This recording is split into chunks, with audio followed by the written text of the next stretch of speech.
Hello, dear audience. Your favorite Your favorite whatever here. Deep on play. As you might have noticed, my lawyers advised me not to use the doctor branding anymore due to recent allegations against me by Detective Jackman, but let's not focus on that. Do you like Pokemon? I'm sure you do, but this is awful. I really wish there was an alternative. But wait, what if I told you there are other games that follow this formula? My dear friends, let me be your guide through the tumultuous world of monster taming games, aka Pokemon-like games. Let's go!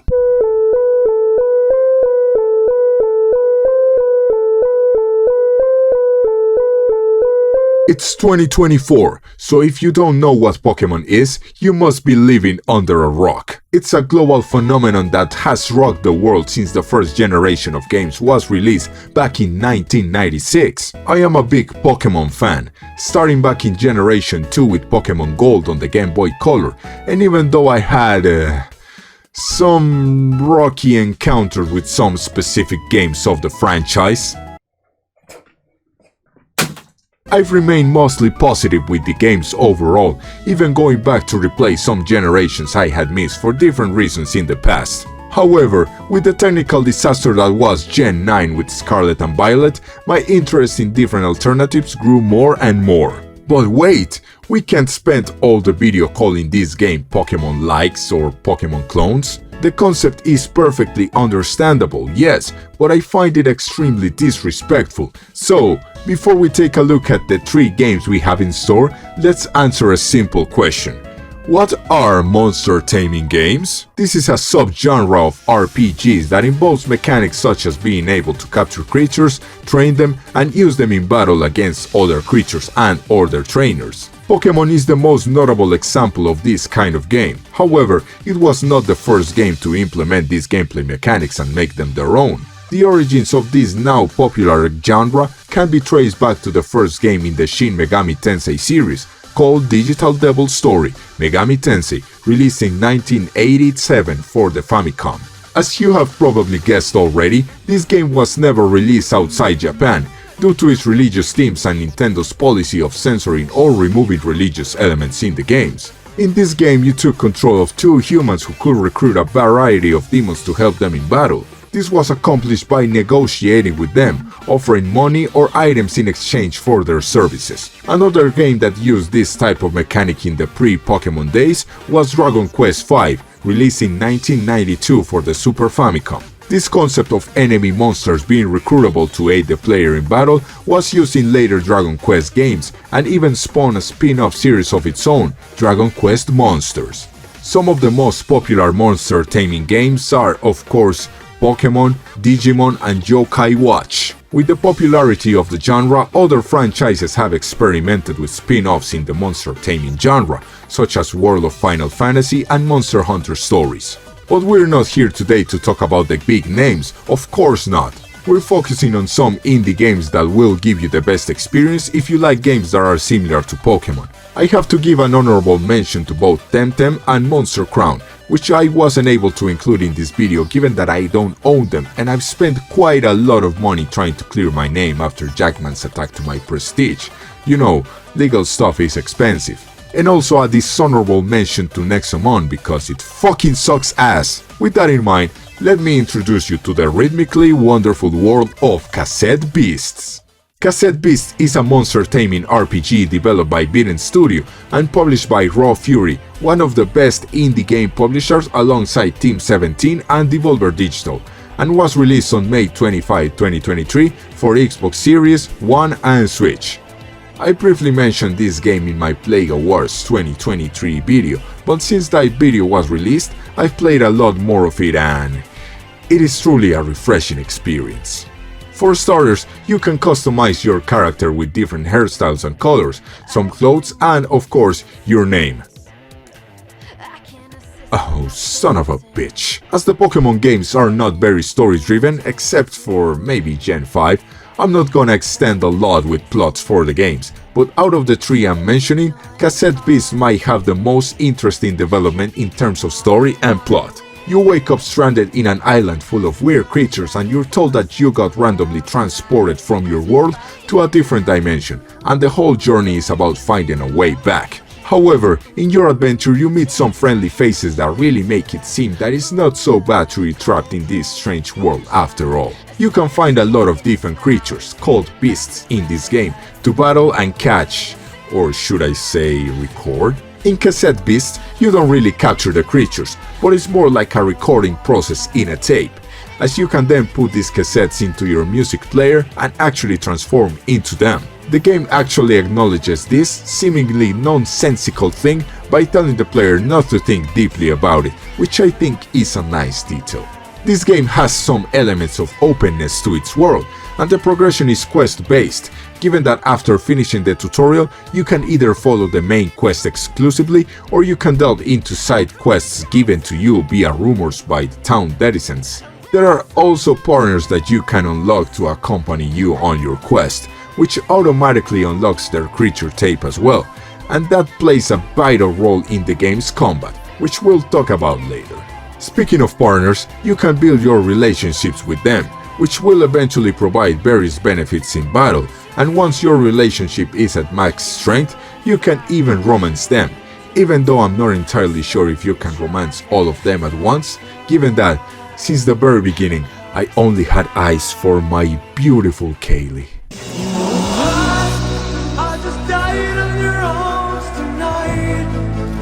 As you traverse the world, you can find bonfires in the wild where you can rest and heal up your party and also manage your tapes. A bonfire? I wonder, where have I seen that before? Nope, doesn't ring a bell. However, resting takes a bit of resources, namely wood, so if you don't have enough of them, you'll find yourself in some trouble, although this is highly unlikely, as you get this as a reward for winning a battle. Also, although the game gives you some freedom to explore, you'll need the help of various abilities that can be obtained by recording specific monsters, like Dominot and its ability to glide. This will prevent you from getting into zones you're not supposed to be in yet.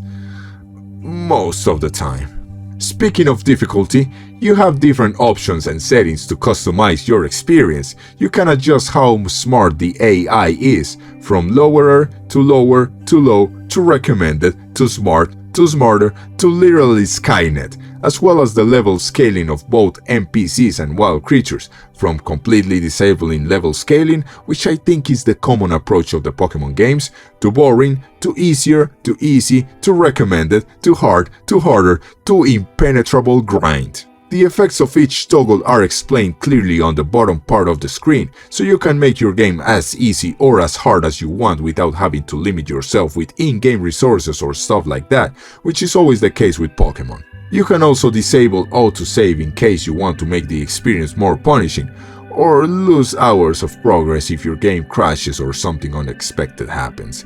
And there's also a speedrun timer option, just in case you're insane enough to speedrun this game. Difficulty-wise, even at recommended settings, it's not a game you can just run through like the latest Pokemon games. Both NPCs and wild creatures can present quite a challenge if you're not prepared, and the Archangels, the most dangerous bosses of the game, which are also absolutely terrifying by the way, are a skill check you're not brute forcing your way out of. The first one is relatively mild, considering you're still in the tutorial, but starting with the second one, the Nowhere Monarch, even though your experience may vary as you can encounter another one first, boy, you'll suffer if you're not prepared. I tried to play as normal, but that didn't cut it, so I had to grind some levels for my creatures and make sure to have the appropriate stickers for the situation. I managed to create a pretty interesting strategy for this one. This particular creature summons some bombs with legs, and once its AP meter is full, he detonates all the bombs on his party for massive damage. So,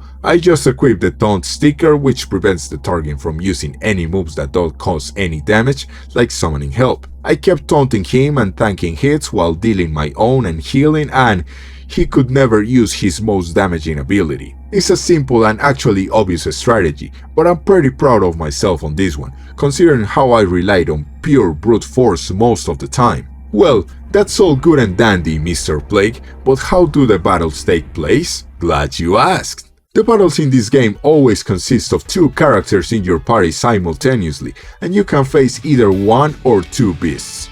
Your movements in battle are determined by action points, or AP for short, as every move has a determined AP cost. Unlike Pokemon's PP system, in which you only get a determined number of uses for each attack, each party member gets 2 each turn, plus 1 if you land a hit with type advantage, which allows strategic planning.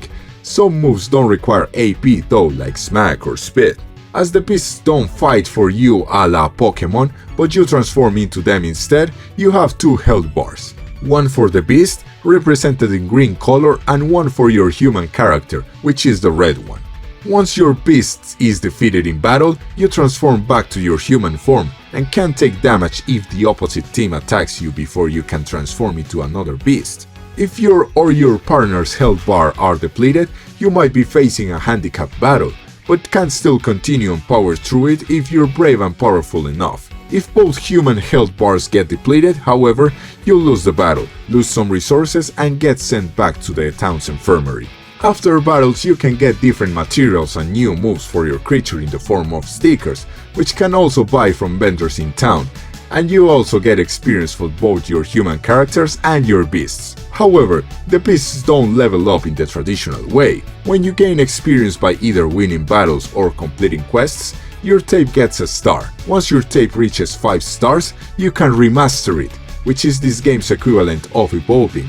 Some monsters can only be obtained by remastering tapes, and you might get different creatures depending on certain conditions. For example, when evolving my bandship, I got a question with 2 options: ascend to the afterlife or return to Earth, implying I could get a different form depending on my answer. As for the wild beasts, you use blank tapes to record beast forms and use them in battle. You will return to your human form while doing so, becoming a bit more vulnerable to attacks. The effectiveness of recording depends on various factors like creature rarity, how much health it has, how much damage you deal with your partner while recording, and how much damage you take yourself, as well as a boost if you're using a tape that is more effective to record the type of beast you're battling. An interesting detail is that you can defeat the beast while recording, something that can be quite a problem in other games of the genre. The elemental types of the beasts in this game are also varied, as you have the typical like earth, air,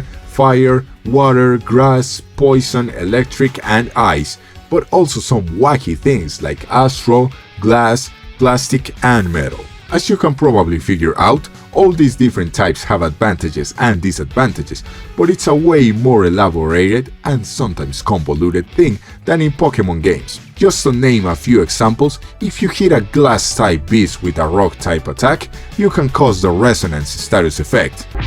No, not that one. Which, if inflicted 3 times, will defeat the beast no matter how much HP they have left. Some attacks can transform the type of the beast, like fire type attacks melting ice type into water type beasts, or fire attacks melting plastic type beasts, changing their type to poison. You can strategize very well if you know the different effects, but you can inadvertently buff your opponents if you're not careful. Another important battle mechanic in the game is the fusion. Once you have bonded with your partner by completing their initial quest, you can fuse with them, obtaining a powerful beast that, depending on the strength of your bond, will be stronger and able to use a special ability. As there are 122 beasts in the game, there are a huge number of different fusions with different designs and abilities, so finding the perfect one is quite an endeavor itself. Finally, let's talk about the creature design in this game. Let me straight out say that this is a very difficult aspect for me to cover, given that I think this is a pretty subjective matter. I liked most of the monster designs, even though I found them to be all over the place, but this is kind of fitting with the vibe of the game, as these beasts are representations of the abstract concept of art, which can take many different and wacky forms. Some of them were pretty good, like Spring Heel, a creature that reminds me of Man-Bat from the Batman comics, Pawn Dead and its evolutions, which represent undead-themed chess pieces. And how could I forget Nevermort? Just look at it, it looks just like me, and its evolution reminds me of a certain nightmare equine. However, other beasts were not so much of my liking. Clocksley looks like an ugly toy. This thing might be one of the worst creature designs I've ever seen, and most disappointingly, the fusions are not particularly well made, as they are not that unique in design, with only a few pieces and colors changing here and there. Sure, the number of different designs that would have been necessary to make is just ridiculous, but a bit more variety wouldn't hurt. What are my final impressions of this game? Well, it's a total blast. The battles are engaging and don't take too much time if you know what you're doing. The world is fun to traverse, as there are little puzzles scattered around the world, and most of the time you can choose your battles, given that the beasts roam freely and visibly in the world. Even though it has many differences with the Pokemon games, it's similar in the right places, and should definitely be on the list for those who enjoy a relatively classic Pokemon experience. Check this game out if you like games with 2D sprites in a 3D world, a more open experience and multi-creature battles. That was a great journey, and with all my experience battling with the tapes, I should have no issue taming some creatures on my own.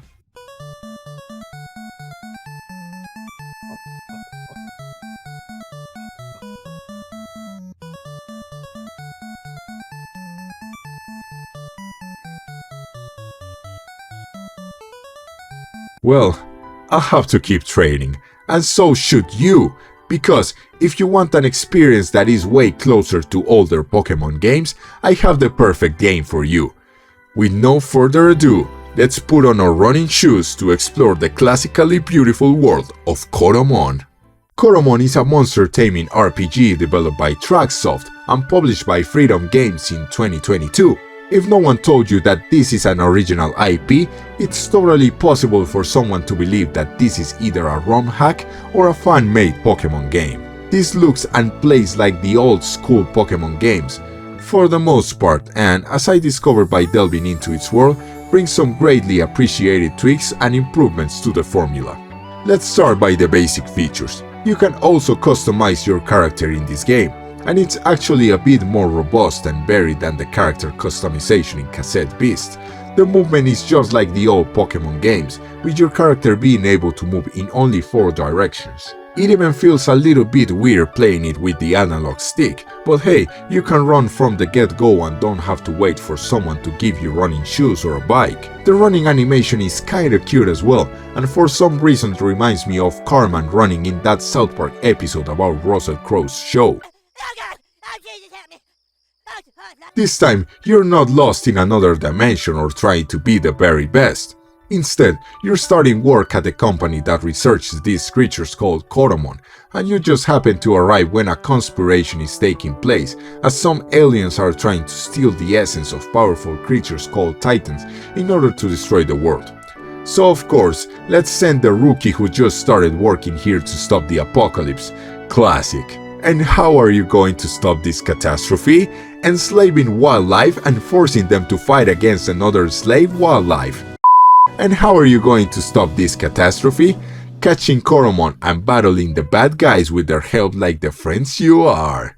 As part of your new job, you get a gauntlet, which is a weird glove that you use in your hand and is apparently necessary for all trainers. Some might say that this reminds them of Nintendo's Power Glove, but true connoisseurs like me will immediately think of Yu-Gi-Oh's Dual Disc, introducing the Battle City arc, the best arc of the series.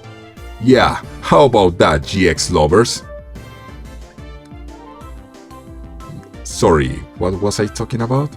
Alright, the gauntlet. You can get and equip different modules for it, like Stink, which works as a repel of sorts, leaving a patch of tall grass Coromon less for a while. Or Push, which is basically the strength HM. But wait, you can start your journey without a furry, scaly, feathery or whatever pal. Once in the lab, the game asks you questions in order to determine your starter Coromon. You have 3 options, and while the game suggests one according to your answers, you're still free to choose the one you prefer. Hell, you even get one extra for no reason. Life is kinda cool sometimes. The game follows a linear structure as you go from one place to another searching for the titans to collect their essence and, of course, meet and catch new Coromon on your way. This game has a lot, and I mean a lot of similarities to Pokémon, but what's funny is that all of these similarities and elements are extremely copyright friendly. Let me explain. In order to capture Coromon, you use spinners, which are totally not Pokeballs. And for different effects in battle, you don't use berries. Oh no, that'd be lawsuit material. You use fruits instead. You might think that I'm taking jabs at the game, but nothing farther from the truth. I find these subversions very clever, and this showed that the development team took their time to avoid getting sued by Nintendo and possibly never getting their game out. And that is a blessing because for every similarity, this game has some great improvements that I'm honestly surprised haven't been implemented in the Pokémon games yet. Take for example the portable Coromon storage.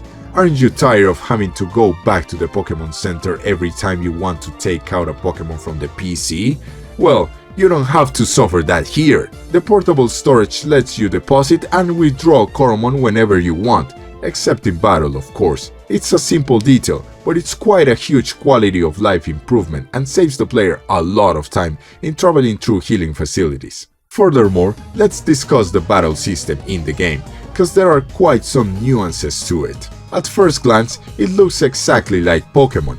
You have the basic actions of attacking, using an item, changing your current Coromon, and escaping the battle. But once you fully explore the mechanics, there are a lot of improvements. You have different types of Coromon: normal, electric, ghost, sand, fire, ice, and water. However, there are additional types that only apply to attacks, which are magic, foul, heavy, air, poison, and cut. You have a manual in your key items detailing the type effectiveness, which is great, but that's not all.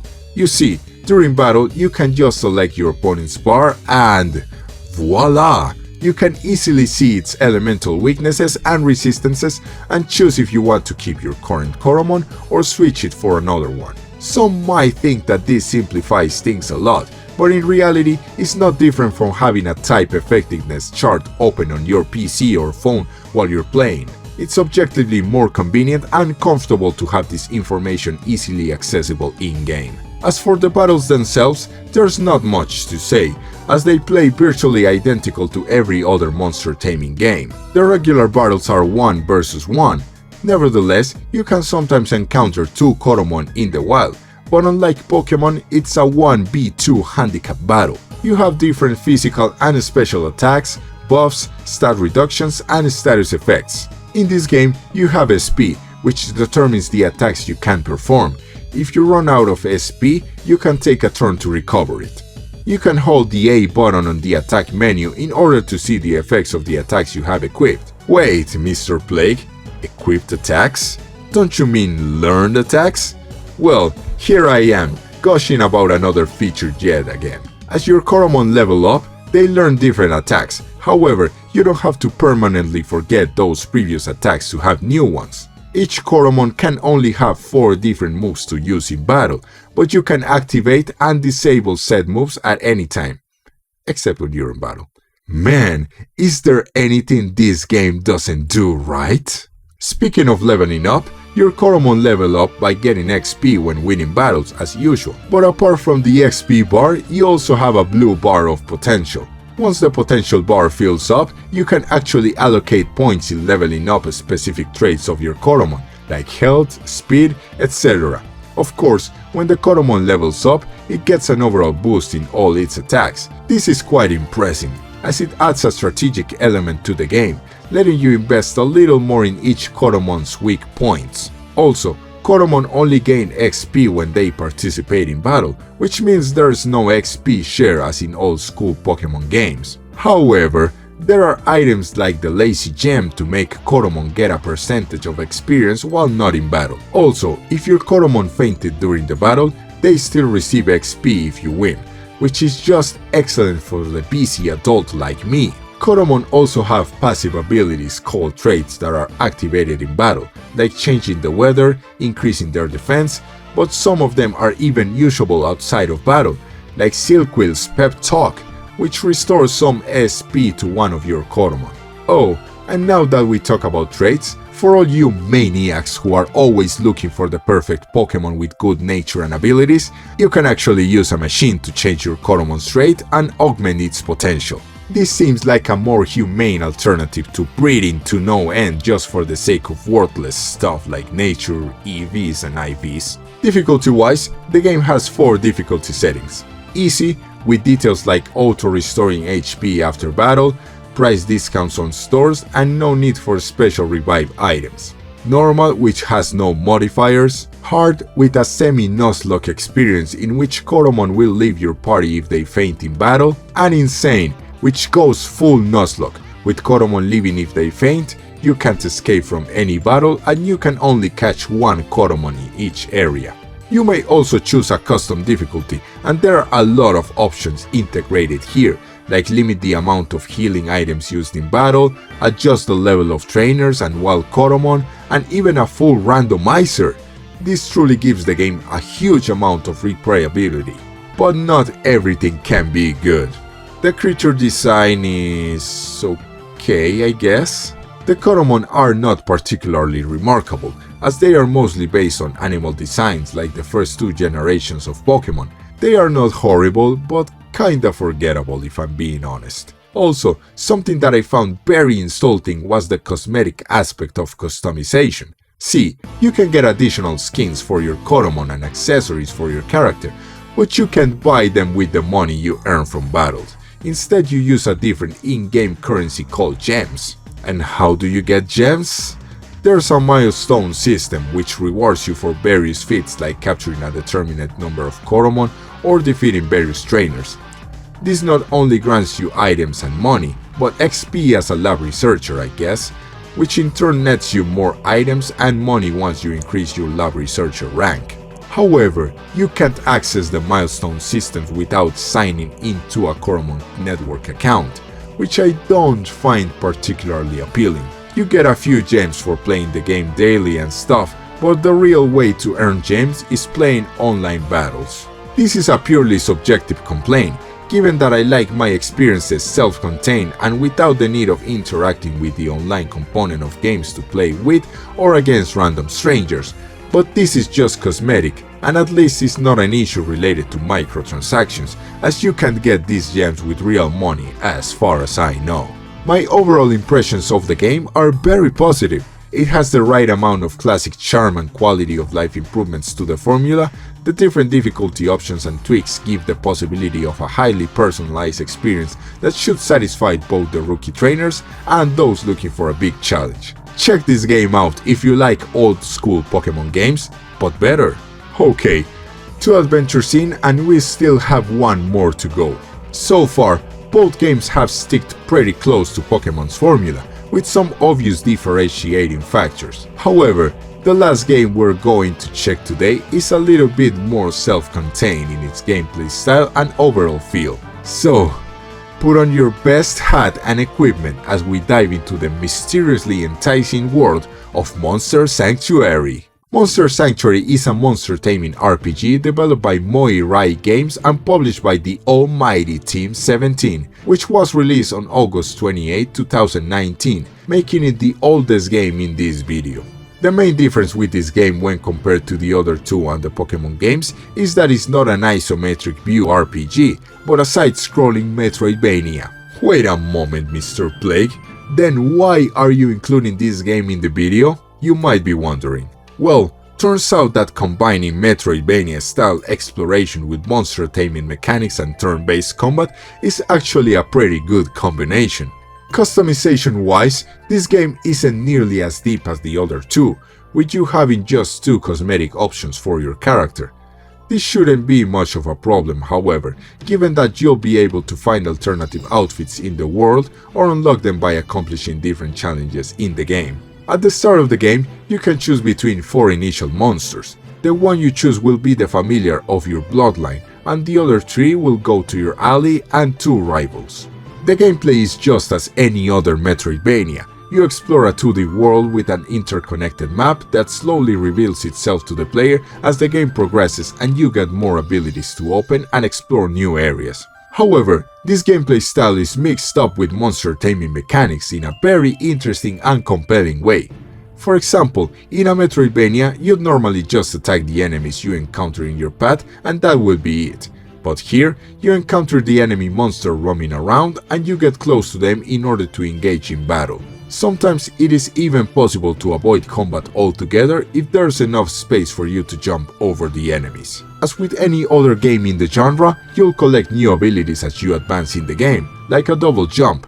However, some of these abilities are associated with the monsters you collect, like being able to break hidden walls, activate different elemental orbs, and glide in the air for a little while. Another differentiating factor is the equipment system. You'll come across different weapons and accessories, which in any other game would be destined for your human character, but not in this one. The weapons and accessories can be equipped to your monsters and have many different effects, like increased defense or HP, an increasing magical attack while decreasing physical attack or vice versa, more chance of getting a critical hit, etc. This is actually a very important element in the game, as you'll start falling short if you leave your monsters with only a wooden stick equipped. Believe me, I know firsthand. Now let's talk about the battle system. You can have up to 6 monsters in your team, but there's no need for pesky PCs in this game to store your monsters as... this seems like a pretty medieval period and I don't think PCs even exist in this universe. Never mind, what I'm trying to say is that you can carry around all your monsters, being able to switch them in and out from your team in the blink of an eye. Once you engage in battle with a monster, you enter a turn-based combat system of 3 versus 3. Both parties take turns to attack and the turn doesn't end until the last monster has attacked, so there are no mechanics like speed or priority attacks like in the other games of the genre. Each monster has a variety of attacks and special abilities to use in battle, and these special attacks use mana, which is the purple bar under the monster's health. The more powerful an attack is, the more mana it will cost. Each time your turn starts, you recover some mana in order to be able to properly attack, and if you run out of mana, you can use a normal physical attack as well, which costs no mana. It is also worth mentioning that before the battle begins, you can choose the monsters that will participate in that battle, and you will also be able to see the weaknesses and resistances of the opposing monsters, which gives you a strategical edge at the moment of choosing your monsters. A particular highlight of the battle system of this game is the combo system. You have a combo counter which increases with every action you take, depending on how many times you hit your enemies or buff your partners. This creates an interesting dynamic and encourages its strategizing for maximum damage, since the higher the combo counter is, the stronger the next attack will be. This is particularly important for the grading system and the battles with tougher opponents that we'll discuss later. After battle, you get a rating depending on how well you perform. The higher the ranking, the better loot you'll get. Star ratings looks like Tony Khan's wet dream. That means I'm in immediate disadvantage, cause I never seem to get more than 3 stars. 69. This rating system depends on how much you keep your monsters healthy, how well you use the combo system, but I found that the most effective way to get more stars is by winning the battle as quickly as possible, which is why it's so important to understand the combo system for maximum damage. Depending on your star ranking, you get materials to improve your monster's equipment, items to use in battle, and monster eggs. That's right, in this game you don't capture the monsters, instead you get eggs to hatch by defeating the creatures, and the monsters will hatch with a similar level to that of the monster you just defeated. Speaking of which, monsters also earn XP from battles, and once you level up, you get a skill point to spend in a very comprehensive skill tree. Well damn, this is very nice. You can kinda customize a bit your style by getting passive effects like increasing critical damage, getting random buffs at the beginning of the battle, etc. Or upgrade the attacks your monster has. You can also feed your monster to boost their stats. However, only the last 3 food effects can remain at a time, so you have to be very careful and plan according to the battle. One interesting detail about the game is that you can simply run away from battles as in other games of the genre. You actually need an item that lets you escape, with the item conveniently being a smoke bomb. But wait, do you only battle regular mobs from the entirety of the game? Of course not. In order to increase your keeper rank and access new areas of the central hub, you have to battle special monsters that act as bosses and are juiced up and can give you the beating of your life if you're not careful and plan accordingly. But that's not all. You can also find other monster trainers to battle.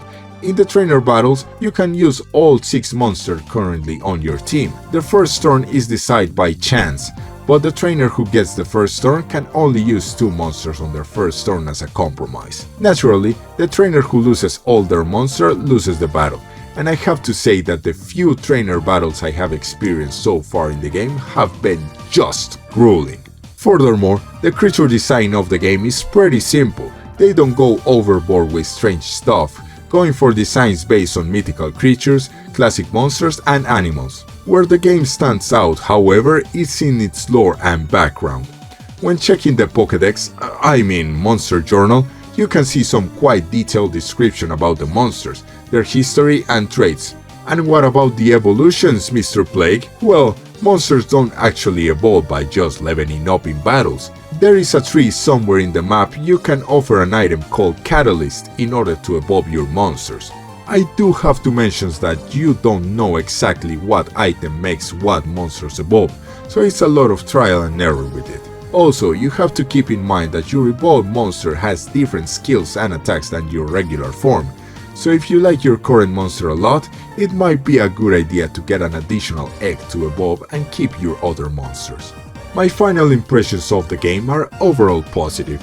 The gameplay loop is fun, the battle system is well designed, and exploration is rewarded and actually necessary if you want to find good equipment for your monsters.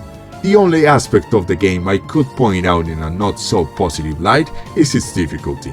At least in comparison to the 2 other games I mentioned, this one feels way more punishing, especially with the trainer fights. However, as one of the main complaints for the Pokémon games is its low baby-ass difficulty, this can be a point in favor for this game. Check this game out if you like Metroidvanias with monster taming and turn-based combat, which is oddly specific to be honest. Well, it seems like we come to the end of our journey, my friends, and I truly hope I managed to pique your interest in one of these wonderful games. Do you know about any other monster taming games I should check out? Let me know in the comments below. And remember, one game a day keeps the plague doctor away. Now, let me show you the command I have over these feral beasts.